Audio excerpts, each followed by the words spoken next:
D.C. area. I could tell. I could tell. Yeah, with the 703 number. Okay, let me pull this down. Let me pot you down just a hair.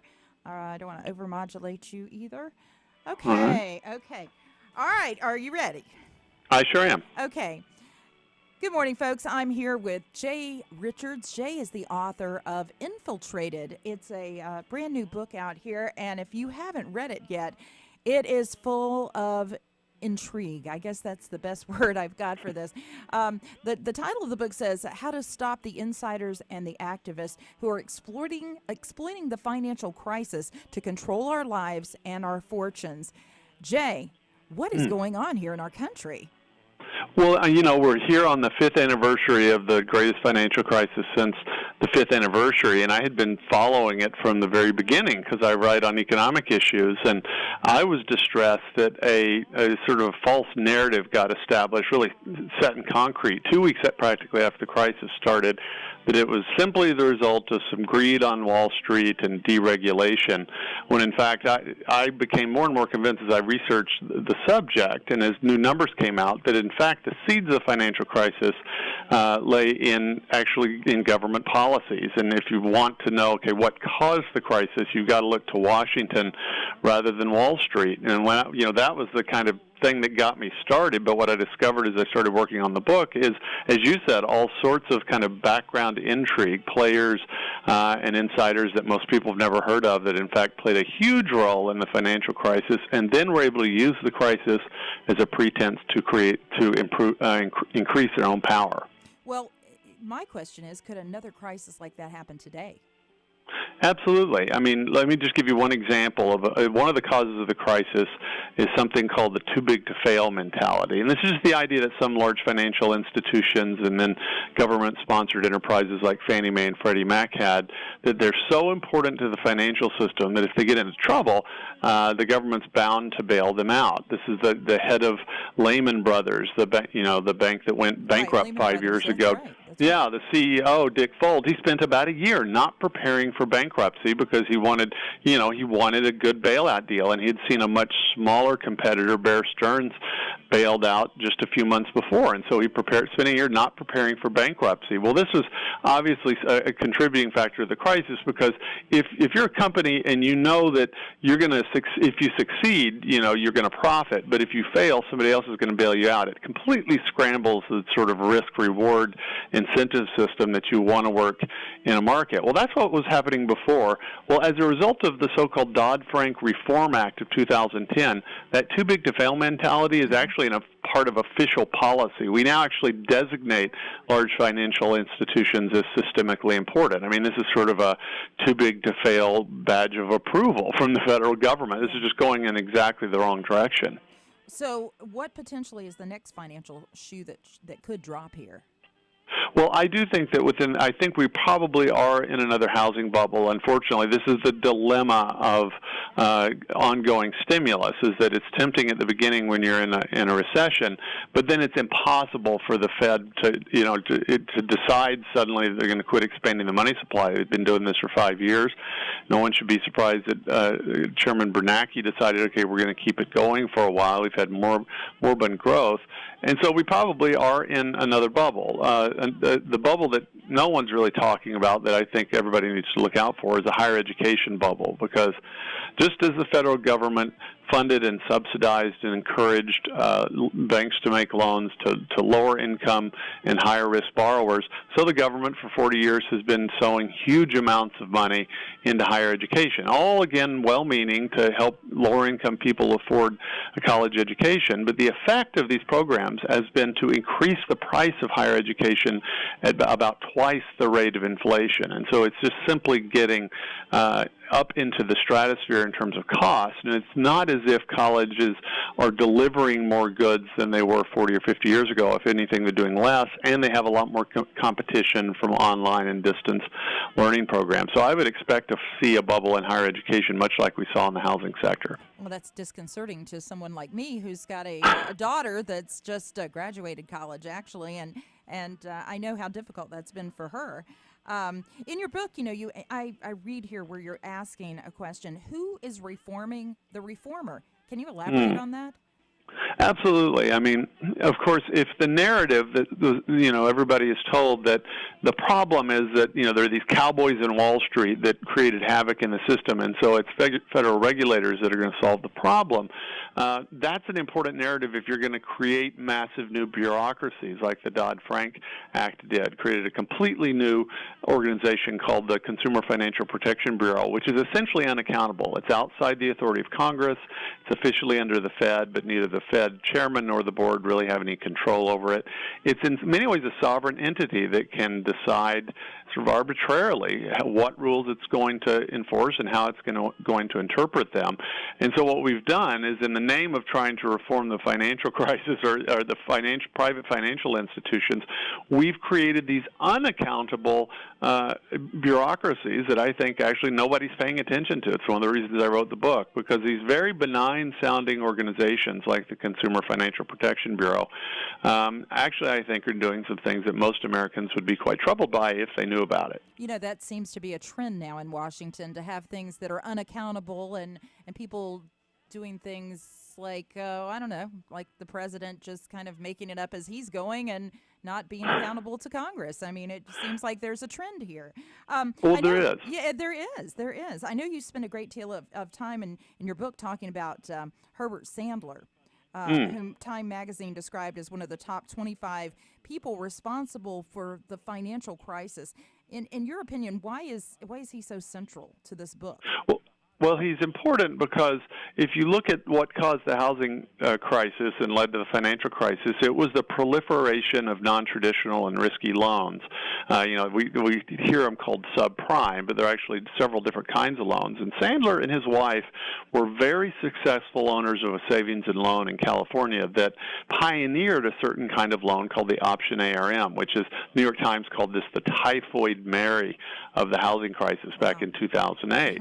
What's interesting, and North Carolinians will know this, perhaps, or at least find it interesting, Herb Sandler's organization, his company, World Savings, he sold at the very height of the housing bubble in 2006 to Wachovia in North Carolina for almost $25 billion. So he got out before the collapse occurred. I mean, everybody knows what happened to Wachovia. That's kind of a part of the story, but the reason I also think Sandler is important is because of his work in the philanthropic and nonprofit worlds. This is something most people didn't really have an eye on, but there were organizations in the nonprofit world that for decades had been cheerleading and lobbying for various affordable housing goals by the government, and Sandler was key in funding many of those efforts, including an effort that's actually housed right in North Carolina called Self-Help. Amazing. And I've heard of Self-Help. Absolutely. And that's extremely disconcerting to us North Carolinians. I know you are not a trained economist, but why did you write this book? I mean, other than the fact that we all need to know about this, and I know you've written other books. I know you've got the bestseller Indivisible and Money, Greed, and God, and you've won several awards for your writing. Why this book? Well, honestly, it's because, I'm a philosopher by training, but I'm kind of a shameless generalist, I suppose. I joke that philosophy allows you to be a parasite on the other disciplines, It's but true. I just find that the intersection of moral questions and economics to be infinitely fascinating, and I think that this is, in many ways, a sort of morality play, because we've been told that the financial crisis is the result of greed. That's easy to get. Well, I think the truer and more interesting picture is that well-meaning motives, well-meaning policies could actually lead to catastrophic consequences. And that's something that it's morally interesting, that just because you mean well doesn't mean what you do as a legislator in Washington, D.C. is actually going to help the people that you want to help. And so honestly, it's that, just the intrinsic interest of the issue. And also, I just felt like there was a story that needed to be told and that people didn't know.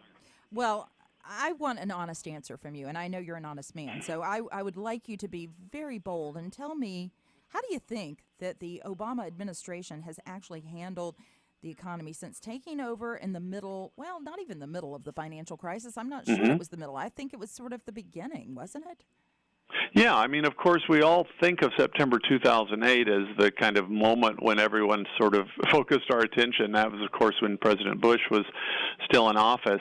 And I think it's important that people distinguish the things that happened there over the next few months, the Troubled Asset Relief Program, in which these banks were given large infusions of cash, some $700 billion worth, and the various stimulus programs that have happened since President Obama came into office. The TARP monies have all actually been paid back. And, we could have a good discussion about whether it was ultimately a good or a bad idea.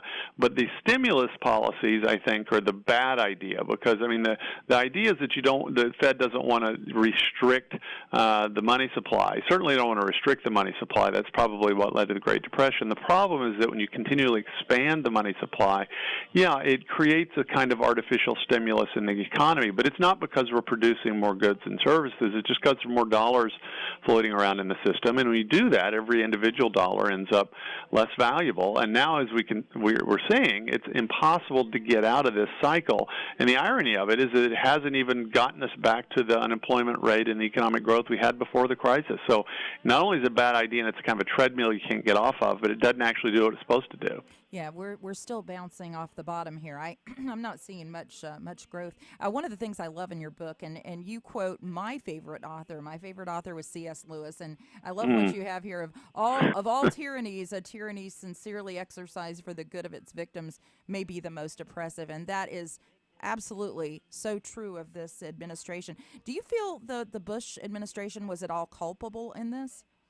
Yeah, absolutely. I mean, the truth of the matter is if you look at so-called affordable housing goals, which was really, these were the government programs, about 25 of them, that encouraged banks to make risky loans that they would never have made on their own, and then had Fannie Mae and Freddie Mac buy these loans from the bank so it could get it off their books. Well, most of these things were hatched in the 90s under President Clinton, but, at least incubated, but many of them actually hatched under the administrations of President Bush. Now, the problem, of course, politically is that before the crisis, no politician wanted to be seen as trying to block affordable housing. It's kind of a political loser. And so that's sort of the dilemma. But I think, honestly, it was a bipartisan issue. And whether you're a Democrat or Republican, we need to learn the lessons that, well-motivated policies that are connected to misguided economics lead to disaster. Could that be person that you're talking about, misguided economics, could that be Senator Warren, or is that to whom you're referring to most specifically? Yeah, she's certainly one of the people and one of the characters in the book. I mean, people now know her, of course, as a senator from Massachusetts. Most people don't know that this Consumer Financial Protection Bureau created by Dodd-Frank was actually her brainchild. She had proposed it in 2007. We got a financial crisis, and some people had read her paper and thought, now's our chance to create this new bureaucracy that oversees everything from mortgage banking to pawn shops. The fact that the Financial Reform Act decides to start tightly regulating local pawn shops at the federal level tells you that they took on a heck of a lot more than they needed to if they were actually just trying to fix the financial crisis. Well, it's part of our nanny state, I do believe. You list a number of things that people can do to make the system better, other than casting a vote next time for real change. Change. Good change. Good change. How can we avoid another financial crisis? Can you give me some specifics here? Absolutely. It might feel like, gosh, I can't understand all the details of financial crisis, but honestly, it's why I wrote the book. I learned the details of this stuff in the process of researching it. And so my view is that what we have to do is change the political incentives of politicians. See, the problem is right now is that all of our representatives, even if they know the problems we're talking about and would like to do something about it, also know that their constituents have been indoctrinated with a false narrative of the crisis for the last 5 years. And so if a member of Congress decided to boldly take on Dodd-Frank or the Consumer Financial Protection Bureau or try to get the government out of the housing market, which is what needs to happen, he can count on 75% of his constituents opposing him in that effort. And so what needs to happen is that we need to first inform ourselves of the issue. So, that's why I wrote the book. But then once we do that, we contact our representatives, local, state, and national representatives, and explain to them, one, that we're concerned, that we understand the government's role in the crisis, and that we will support them if they take on these issues and tell us the hard truth. It's really important because, of course, members of Congress get calls from their crankiest and uninformed constituents. What they need is calls from informed constituents, and I think that could change the calculation, at least of politicians who would otherwise be inclined to do something if they thought they'd be supported politically. Well, today I have been talking to J.W. Richards, Dr. J.W. Richards, who's the author of Infiltrated. Jay Richards is a New York Times best-selling co-author of Indivisible, and he's also the author of Money, Greed, and God, Why Capitalism is the Solution and Not the Problem.